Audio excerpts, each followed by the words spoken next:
This is a short video showing how to manage a customer's non-sufficient fund check in the UAN software.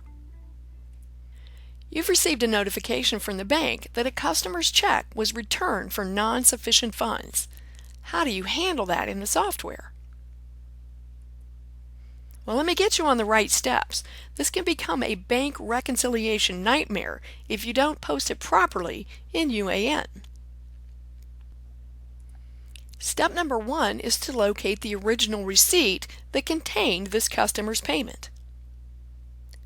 Number 2, identify the revenue accounts. How was the customer's payment allocated on the receipt? Sometimes we have to contact another employee who collected the money. The next step, did the bank charge us a fee? If they did, can we charge that customer a fee as well? These are two different subjects. They are two different processes in the UAN software, so don't try to lump them into one item. And last, we need to notify the customer the balance due. Let me take you to the UAN software and show you how to post all these items. Today is April 16th in Training Land. I received a notice from the bank a customer's check deposited on April 10th has been returned for non-sufficient funds. Step 1, I find the original receipt in my physical records. Oh, you can't see my physical records. Let me show you a report. Accounting, reports and statements, and receipt reports. It was an April receipt from our zoning inspector, Perry Permit. Here are my receipt details. Perry collected 3 different customer checks and used his zoning receipt book, receipts number 263, 264, and 265. This customer's payment is receipt number 264 in his records. I can't really tell how that payment was allocated, so I've completed step number 1, identify the original receipt.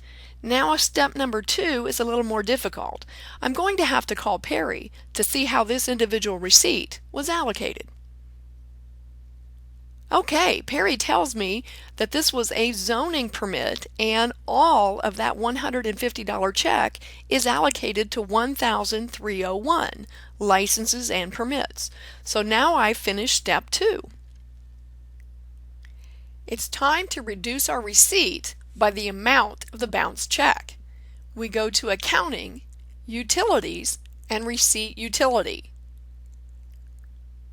I could use the type and status at the top, or the headings at the top of the list to make it easier to find my receipt. I can also just scroll down and select it. And click Adjust. On the Adjust Receipt form, I look in the white box to see the account codes that were used on my original receipt, and I locate the account that needs to be adjusted. I enter a negative for the amount that was taken out of our account, minus 150. I type a purpose in the box. Make sure your purpose is meaningful so the auditor can understand what you've done. Now I select the date. Unlike other adjustments, this date is associated with the date the money came back out of my bank account. If I look at the bank notification, they took the money out on April 13th. That's the date I'm going to use.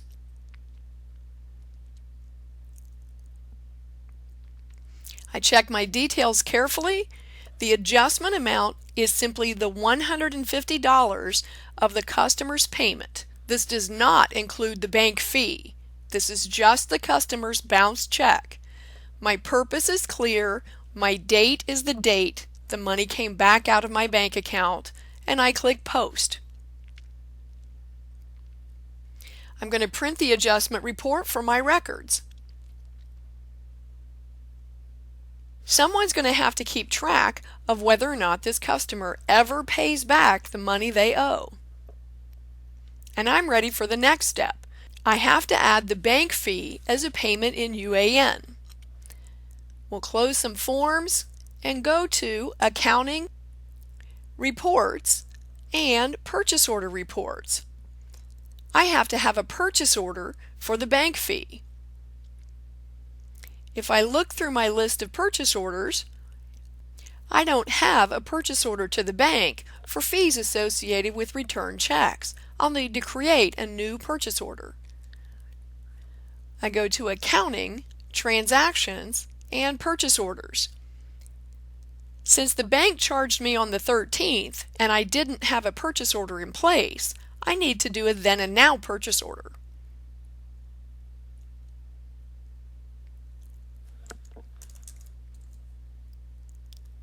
The charge is taken by the bank. I am issuing and certifying it today, but my then date is the date the bank took the charge.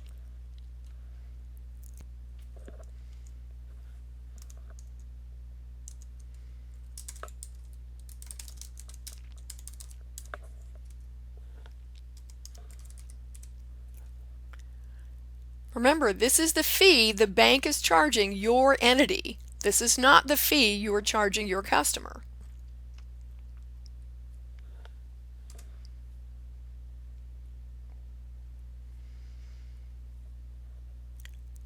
I post the purchase order,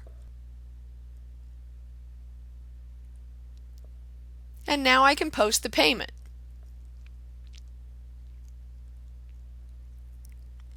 This is an electronic payment. The money automatically came out of my bank account. The post date is, of course, the date the bank charged me the fee, the 13th, and I can import the purchase order.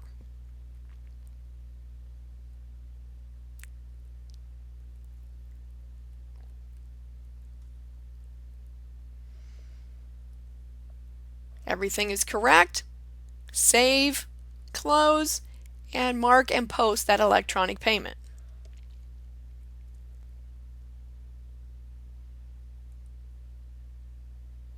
That customer might take a long time or may never pay what they owe for this check.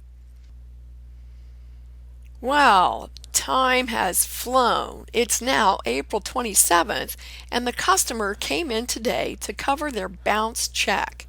Now remember, they owed $150, the amount of their original payment, plus our policy and legislation authorizes me to pass on that bank fee to the customer. They paid an additional $35 for a total of $185. Let's post our receipt. I go to Accounting, Transactions, and Receipts. Because the customer paid me directly, the receipt's going to be from the customer. At your entity, a billing clerk or the zoning inspector might be collecting that from the customer and then passing the information to you. My receipt is going to be from the customer, and I type a purpose in the box. And the dates, well, that happened today, so I received the money today, I'm depositing it today, and it's posting today. Now the allocation of the receipt is going to be very important. The original $150 goes back to the same account it was originally posted to. It was a zoning permit for $150. The fee that we passed on to the client is collected in a different revenue code. That makes up the $185 paid.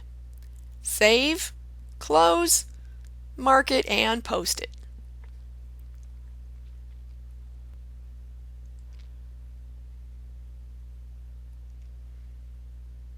Let's jump forward in time again and see how this is all going to wash out on the bank reconciliation.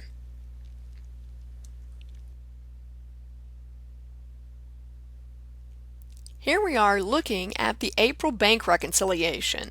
Notice when I go into my bank reconciliation, I get that important read carefully, outstanding adjustments exist.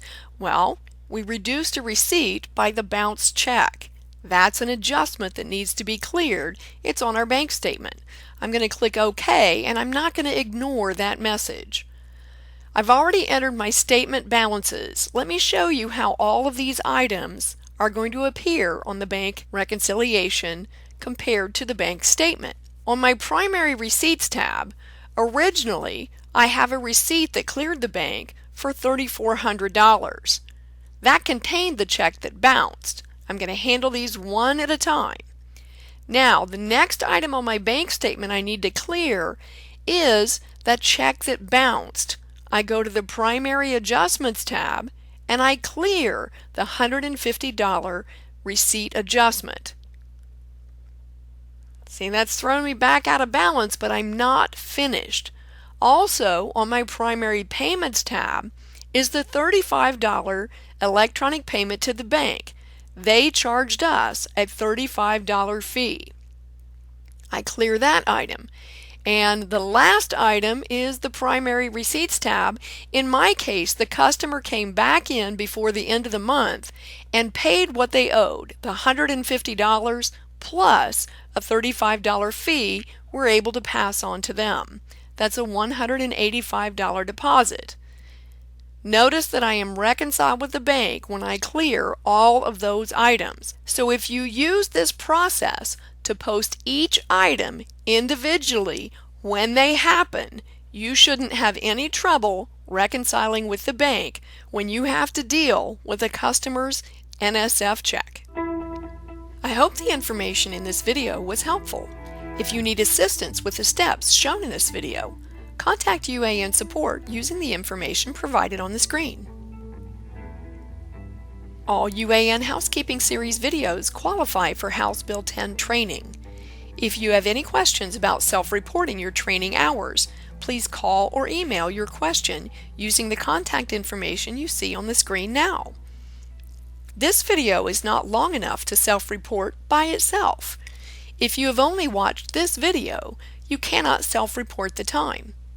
However, if you watch more videos in the housekeeping series and their combined time is at least 30 minutes, you can self-report the combined time.